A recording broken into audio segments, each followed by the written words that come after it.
Hey everybody, it's Jason Blaha here, and once again it is time for my client Michelle's vlog, and we had a pretty good week this week. Her strength's going up, speed's going up. She got 150 pounds on the floor press, keeping in mind it's all closed grip because she has to press closed grip due to previous surgery. Now this was a little grindy, but she did multiple 5-pound jumps. She did a 140, like a 145, then a 150, and then stopped. I do want her to continue to work on that wrist stacking, though. Does seem to be still one of her biggest hang-ups on pressing in general. And, you know, it takes time to learn. Like, notice she does a lot better on this rep work. But over time, like, watch the set as she goes. Watch that left wrist, right?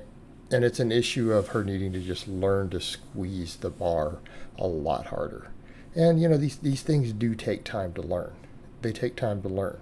And this is, you know, again, this is someone who's not exactly a novice here. She's already successfully competed. She actually, her last meet, she got the best overall lifter award, things like that, at her regional. So, I mean, we're talking about someone who's pretty strong. They've been lifting a while, and that's the interesting thing with your advanced lifters. Sometimes they're still going to have things that need to be corrected. All right, they're going to have things that need to be corrected. I mean, I occasionally get someone who's been training 10 plus years who their form is beautiful. You know, we have to occasionally make a minor change, right? Occasionally. In her case, though, you know, she's gotten so strong so quickly, not because of years and years of the power training, so much as that years and years of being an athlete. She's a lifetime athlete. You know, was able to crank out all sorts of pull-ups and everything before she even got into powerlifting.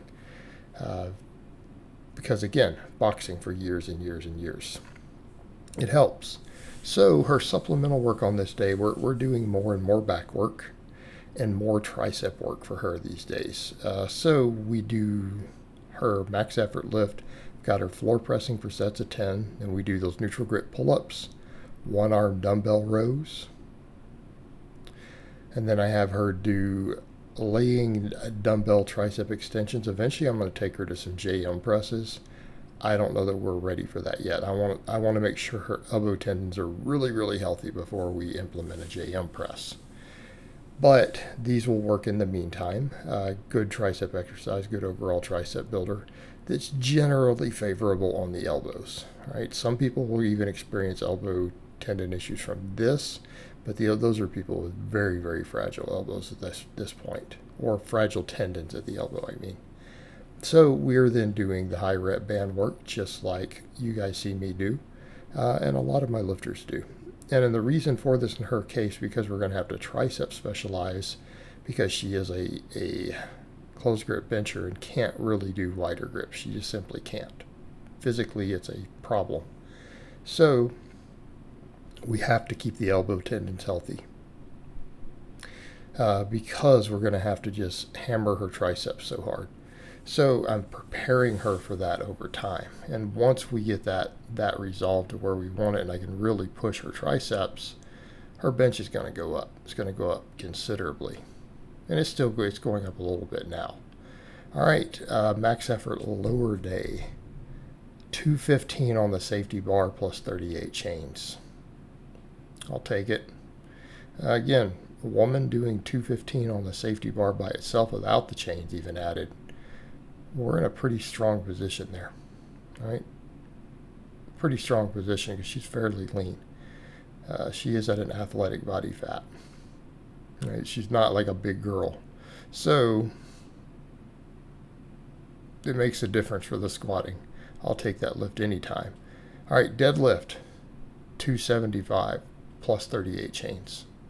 And notice those chains are all the way up, and half the chain is on there even at the bottom. So again, conventional's going up. So we do the 2 max effort lifts on her lower day.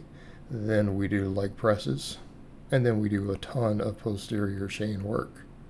We do a ton of it. I don't think we got footage of the hanging leg raises this week, actually. But this is the day I have her do leg presses. And I don't worry about her quads a lot outside of this because she dragged a sled 6 days a week. Right? And her quads are not limiting her squats. When I've looked at her squats, it's really glute and hip, right? It's really what's limiting her squats in general. We see it on her technique at her last meet. So we've got to bring those up. And some of that's being worked with the leg press. Keep that in mind. These movements are not just quad movements, these lower body pressing. So then we do glute ham raises and reverse hypers, which you guys will see a common trend there. I'm a big fan of those. Generally speaking, my clients who have access to both, we're going to tend to do them all lower body days because it almost doesn't make sense not to. They are so productive, you know, assuming that they are capable of doing them. Assuming that they're capable of doing them. But, you know, I'm a big fan, obviously. All right. Then she does her reverse hypers. We get the reverse hypers done, which I'm going to start working these up. Now that she's getting used to them, I'm going to push her to get stronger and stronger on these. Because, again, they bring so much to the table. They bring so much to the table. I really want to get her lower back and her glutes stronger. And this is, in my opinion, one of the best movements to do that. Not only is it a great prehab movement, it will build your deadlift. You get super strong at these reverse hypers, you're going to have a respectable conventional deadlift. I guarantee it, even if we do no other real work to build the deadlift, right, other than basic deadlifting. When I say that, I think people forget that I'm not telling you not to deadlift. You know, they'll hear that and think, oh, so we shouldn't deadlift, we can just do these things. No, no one told you that. That is an insane interpretation of what I'm telling you. All right, speed bench with chains on dynamic effort day. And pretty soon we're going to go to bands. She's going to be changing gyms coming up soon, so I'm going to have to reevaluate the equipment. But the gym she's moving over to is extremely well equipped. It is a very, very good powerlifting gym. I actually have a friend who's trained out of there. So we do floor presses. Look at that. She's got the Cerakote bar today.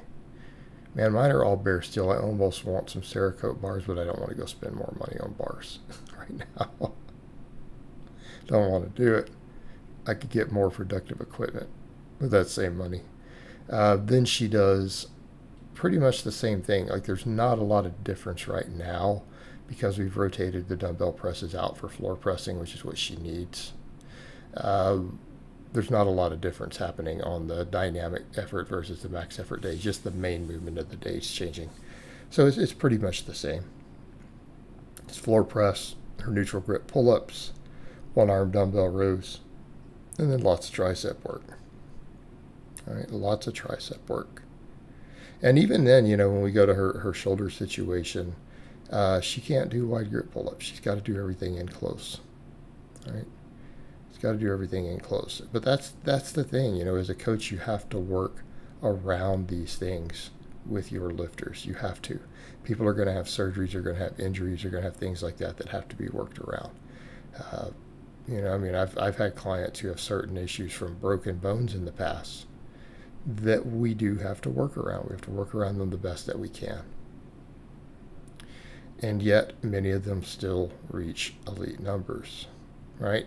We don't use them as excuses. We use them as something that we have to adjust training to work around. It's obviously not an excuse. You know, in her case, she just can't wide grip press. She can't do wide grip pull-ups or anything like that. She can't do it. But she's still damn strong. We just make it work. All right, so again, the dumbbell tricep extensions, and then more band press downs. So I know a lot of people will say, well, that's a lot of tricep work. Yeah, because she has to bench close grip. We want to overdevelop her triceps, right? We want them as big as possible. As big as possible. You know, occasionally you will also get people who say, well, what about people who have pec weaknesses? How come you don't have them do a bunch of flies? Because it's completely different. It's completely different. A pec weakness versus a tricep weakness from a programming perspective is just simply not the same thing. All right, she's getting more aggressive on the speed squats, which is what I want to see there. That's what coach wants to see. I want to see that aggression. I want to see that speed. She was really slow with those. Notice how much faster she's getting in general at speed work. All right, so I said before she's strong, but we need to make her fast so she can blast through those sticking points when she hits them. Because she's capable of being fast. It's not people saying, well, some people just can't be fast. That is true. They can always get faster. In her case, she's capable of being fast. She just hasn't trained that speed component in a while. We'll get it back. We'll get it back. She did it as a boxer. All right, then we do, on the lower day, we do good mornings in this slot. That's in place of the leg press. Again, we want to work the posterior chain. All right, this is addressing her weaknesses. All right, this is general strength for some things, but for her specifically, I think this will address her weakness on the squat. Right, it will address it very, very well. We're going to see that squat keep climbing. And then, of course, we finish up with the glute ham raises and the reverse hypers. Again, staples for me. I love them. I promote these movements. And, you know, of course, I always get people who ask, hey, can we find other ways to do this? Can I do the Nordic hamstring curl? Well, look at this movement. The Nordic hamstring curl can't replicate it. I don't know why people think it can. And if you're not careful, it's very hard on your knees. I'm going to go with if it's your only option, but it's not a true replacement. Does that make sense? Same thing with the reverse hypers. People be like, well, can I do a natural reverse hyper? You can, but I want you to understand that it is not a true replacement. These devices exist for a reason. If they were easy to just replicate the exact effect, then we wouldn't need these things. We wouldn't use these things. No one would buy them. Why would we? They take up a lot of space. They're big. They're not replaceable. That's the point. All right, guys, but that's really all I have to say on that today. I hope it's been informative, and I'll talk to you guys next time.